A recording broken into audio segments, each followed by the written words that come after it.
listening to Mollyville, written and read by T. Maximilian Defoe. Mollyville, Humble Beginnings, Chapter 1. Bjorn Olsen wasn't thinking he wanted much from Goldie when he first started sniffing around her.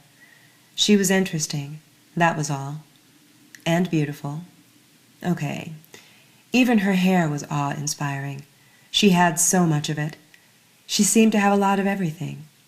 Not too much ass, though. But that was okay. Too much ass wasn't always a good thing. Bjorn knew that. Knew it well. It was Goldie's smile he found intriguing. The first time Bjorn spoke to Goldie was at the opening night of an art show. She'd been standing alone, admiring a piece called Nobody at Home.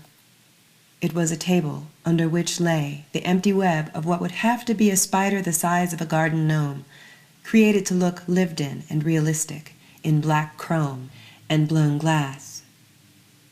Bjorn glanced at the ticket attached to the podium near the piece.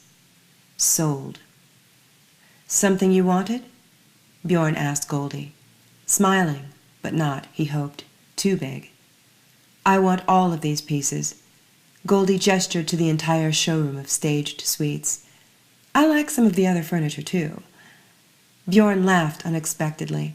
You remind me of my wife, more interested in whatever's not for sale.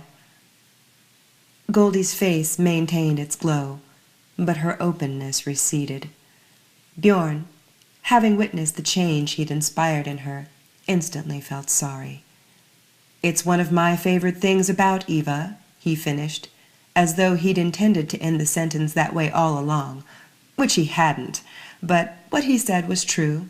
He did love Eva's disregard for boundaries. It excited him, and so did this woman, who he genuinely hoped he hadn't turned off. She sounds like someone I'd like, replied Goldie, contemplating something across the room. Bjorn fought with himself not to turn around and see for himself exactly what the fuck she was looking at that was so goddamned engaging. He already knew he was the best-looking man in the room. No other man in here came close, not even the waiters. He'd looked at all the other men's asses, too. There were a couple of contenders in the ass department, men that obviously put their time in doing squats at the gym, but those guys were either hand in hand with another man or ugly in the face department. It's one of the reasons Bjorn so loved the fine art scene. Finally, she turned her eyes to him. Bjorn almost died from the shock. He was reminded of cold winters with his grandparents, swimming in the near-freezing waters of the sea, that gripping, seizing, icy cold stab of acknowledgement that forced the breath from his body. The unexpected force of it stunned him, and here he stood, 30-some years later, in a similar shock, but this time not in the privacy of the wide-open skies and the yawning, silent beaches of winter, but in a sleek, seductively lit room, full of presumably cultured, stylish people. The most beautiful of all, who was scrutinizing him, one eyebrow cocked a quarter up and to the left. Bjorn quickly tried to find himself. Dear Aunt Agnes, who was this beautiful creature? And why has she just tried to kill him? And had it worked? Later that night, Bjorn, still very much alive, invited the beautiful woman, the one as beautiful as his own wife, to lunch the following week, someplace nice. She could pick the place and the day. All she had to do was call. Bjorn went home to his beautiful wife, Eva, who was not only funny and stunning, but also rich. There were many men who would kill to be in his place. He knew that. Bjorn smiled to himself. He wondered what kind of lives he'd led in his past lives to get to be so damned privileged in this one. He knew the picture was grim. It had probably been some pretty scary stuff. Maybe he'd starved to death in a prison camp, or been buried alive after having been tortured for years in some form of degrading human slavery. Bjorn figured he'd probably been, at least this last time, a woman. Probably a woman again. He had such a connection with women. Loved them. All kinds. Not just the tall beauties, but literally all women. He loved their skin and their faces, the way their lips and mouths were different from a man's in ways he couldn't describe or explain. Bjorn loved all women's butts. He even loved the way women's butts smelled. Tits of all shapes and sizes, the way they all tasted. Different. But Bjorn loved everything about Eva the most. He had from the beginning. It wasn't love at first sight from across the room, but during their first conversation that he was made to understand that her power over him was undeniable. He had known at the exact moment he'd put his arm around her. He remembered. His right arm. He hadn't meant anything by it even. They were talking, and he shifted his weight and just ever so lightly put his right hand on the small of her back as they stood facing each other at a party in a friend's kitchen, unknowingly holding court with their private conversation. Their combined magnetism was all-consuming, not only for the two of them, but for anyone in the vicinity.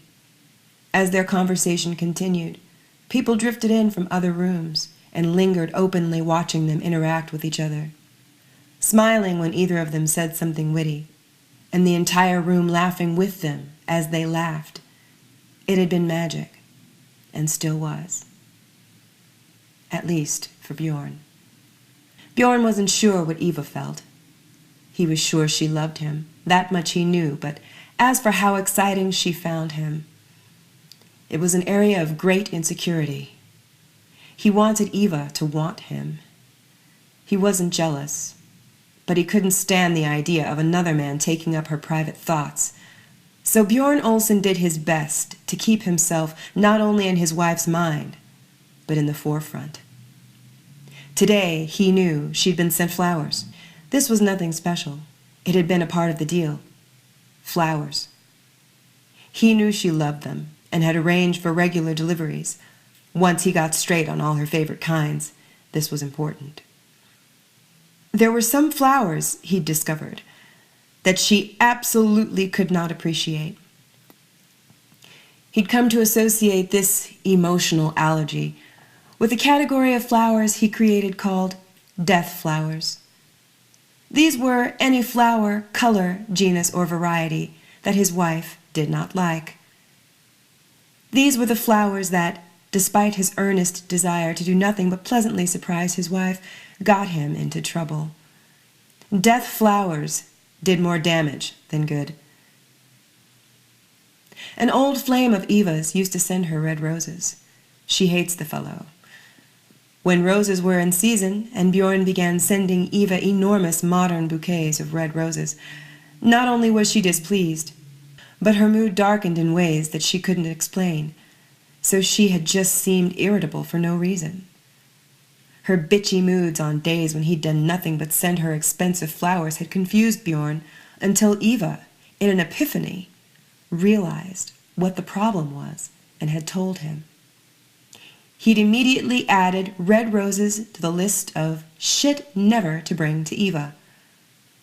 Eva had too much class to go into specifics with Bjorn on her reasons for snubbing the man the way she did when he'd approached her as she'd stood talking with Bjorn at a friend's art exhibition. Even though he was curious, Bjorn hadn't pressed the issue, assuming, just as he had at the time, that she must have had very valid reasons to have been so abrasive. As the guy had walked up, Eva had told him as soon as he was within earshot to get lost. But the man had stepped up to them anyway and extended his hand in a greeting to Bjorn, who, naturally taking Eva's side, refused to shake the man's hand, instead just looking at it suspended there in midair, like a crane on a shut-down construction site. Bjorn had smiled a confused smile at the man in the nautical-themed pashmina afghan. "Sorry, buddy. It looks like you're the asshole tonight."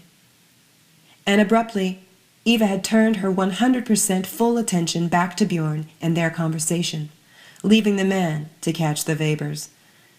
She hadn't ever explained what it had all been about, or who he was, and the subject hadn't come up again. Years later, the mystery of the jilted man remained unsolved. Bjorn remembered her behavior that night from time to time, and privately hoped that someday Eva would want to discuss at least a few cursory details. But she'd left it in the basement, rotting in its cage. A cold case. Until Bjorn had sent the red roses. It had been a touchstone in their relationship. In sharing what had really bothered her about the flowers, Eva had revealed a tender part of herself that he'd never seen before, the part of Eva that had gotten and was still hurt. It inspired him to be even more gentle with Eva, to be more considerate of her feelings. Because if they ever split up, he would have to slap the shit out of her if she yelled at him in an art gallery, and Bjorn didn't ever want to have to do that. Then Bjorn started thinking about what he might have to do to provoke such an aggressive response from anyone just by showing up someplace and trying to say hello. He'd been genuinely curious about what the man had done and wanted to know what the story was, purely for entertainment purposes, but felt he would have been begging a confidence too far to come right out and ask. Also, his request for information from Eva about her past would leave the door wide open for her to someday ask that he shed some light on some of his own shady pastures, and that wouldn't be healthy for anyone. In some respects, seeing her so belligerent shaded her light. On the upside, his unquestioned loyalty coupled with a bold move against another man on her behalf was a unique opportunity for Bjorn to show her his devotion in an obvious but still elegant way. It was tactful and clear without being aggressive. Bjorn was intensely curious about the other man. It was a struggle to mind his own business, but he tempered his nosiness with class. It paid off. Not demanding any explanation from her, even after the man had left, allowing Eva to recover emotionally, without the insidious request that she relive an unpleasant experience in the retelling of a story about someone she clearly hated, had scored him some additional points with Eva that took their relationship to the next level. She'd taken Bjorn's affections more seriously after that. There wasn't anything Bjorn wouldn't do for Eva. He'd kill for her. He had, in fact, but she didn't know that, and Bjorn would never tell her. It wasn't any of her business. Just because it was about her didn't give her any authority in the matter. Telling Eva about anything at all, in fact, telling any person anything at all, would invite commentary. In this case, his wife's opinion, which, especially since these deeds were done and the hatchets buried, Bjorn had little use of. He knew it was natural to feel protective of his wife, but he also knew that the growlings he felt deep inside weren't just run-of-the-mill basic fear-based human emotions. The gargoyles of his psychological cemetery were coming alive to prevent the rending of his peace of mind from the sanctuary of the petal-strewn place in his heart, where there was just space enough for he and Eva, and not even for any of their 4 children. Every person has different capacities for love. To give love, to receive it, and to share their beloved with others, like the way he had to share Eva with Goldie, and vice versa. Bjorn Olsen had, for most of his life, preferred that he dedicate all his capacities to Eva. He wanted to give all his love to her, and for her not to love anyone else. He wanted all of her attention on him, and didn't want anyone trying to compete with her for his own. Just Bjorn and his girl. That's how he liked it best. When he and Eva had decided to start a family, it was a decision they'd made with their heads. Their hearts hadn't minded. They could afford to have children, so they had. But the children had never been Bjorn and Eva's life. They'd had nannies and family to help raise the kids. The Olsen kids were loved, and they knew it. Bjorn was sure of that. The siblings all loved each other, and were all good kids, but his enthusiasm for them ended there. Bjorn was back to being more interested in his own life now. He'd already dealt with all the other parents. He'd already taught his share of good gardening practices, attended his share of scholastic debates, and cheered at his share of beach volleyball games. The Olsen clan was grown and strong and beautiful. Bjorn knew he'd given them a lot. And they had each other. It seemed like enough. Mr. Olsen arrived at his gilded cage and looked around his empty nest. Polished canary wood, gleaming copper, elegant, quiet, inviting. He poured himself a drink and gazed for many minutes in a dreamy half-consciousness into the dark. He missed his wife. Bjorn fantasized about Goldie.